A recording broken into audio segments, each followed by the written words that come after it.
Okay, this is Federalist 16, Part 2. Notice I've got a book in front of me because I want to encourage you to read along with me.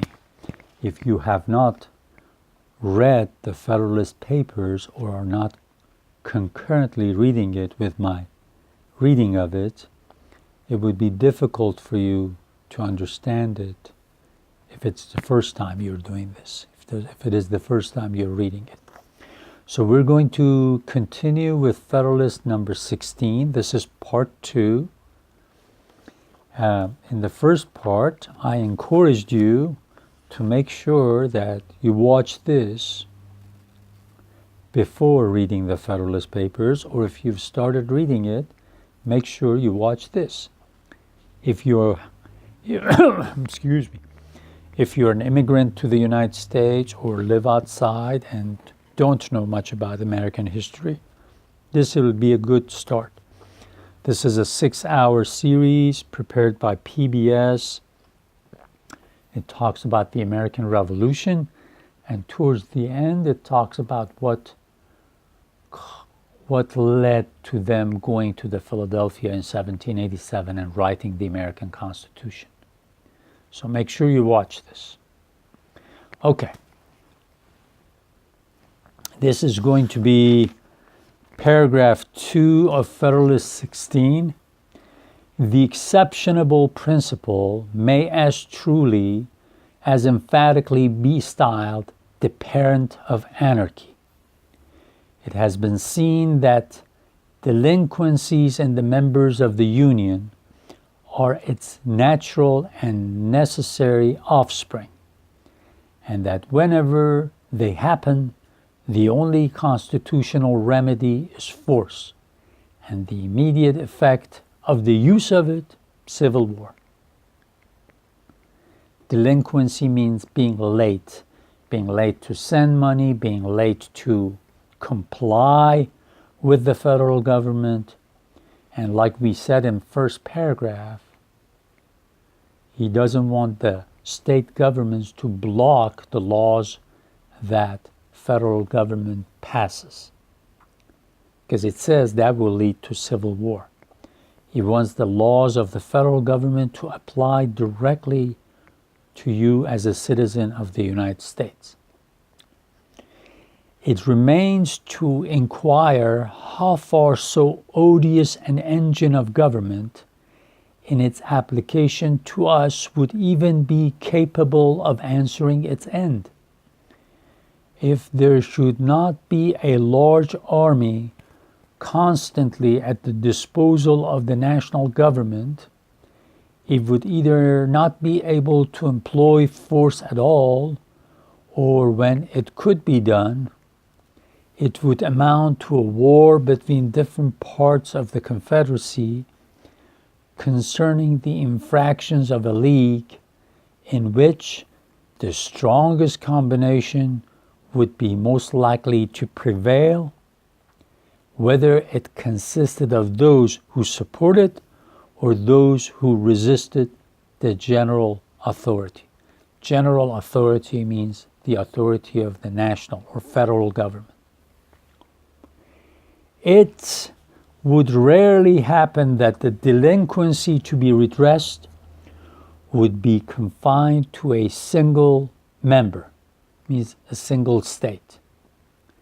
And if there were more than one who had neglected their duty, similarity of situation would induce them to unite for common defense.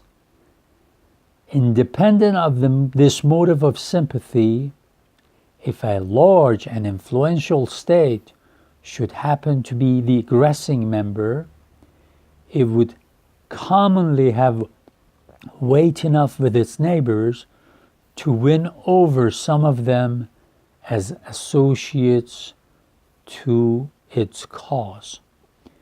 Specious arguments of danger to the general liberty could easily be contrived. Plausible excuses for the deficiencies of the party could without difficulty be invented to alarm the apprehensions inflame the passions, and conciliate the goodwill even of those states which were not chargeable with any violation or omission of duty. This would be the more likely to take place as the delinquencies of larger members might be expected sometimes to proceed from an ambitious premeditation in their rulers, with a view to getting rid of all external control upon their design of personal aggrandizement, the better to effect which it is presumable they would tamper beforehand with leading individuals in the adjacent states. Adjacent states is the states that are right next to that state. Neighboring state.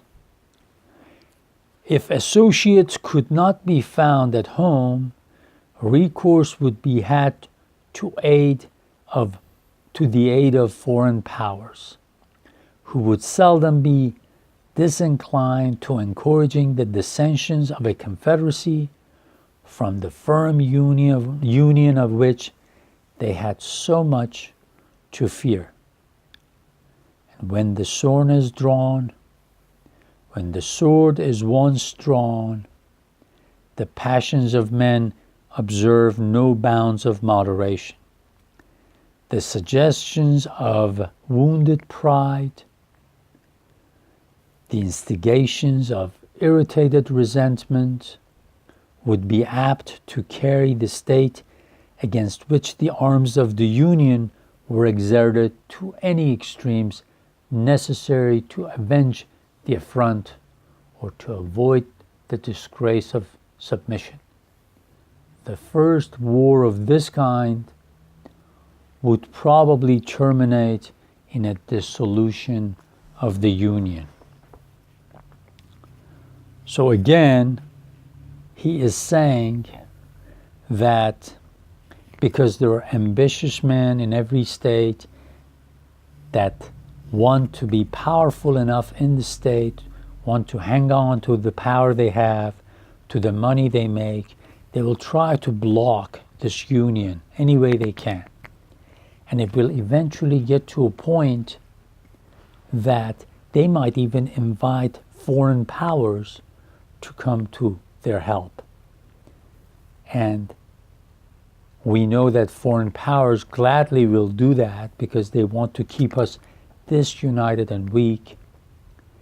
And that will gradually lead to, when he says the sword once drawn, when the shooting starts, when you start killing one another on the battlefield, then it is hard to stop the passions and intensity of this passion.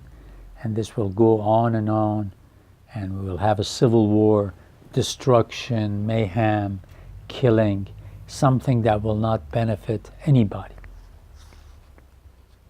anyone. Okay, I think I better stop here and follow in the next video.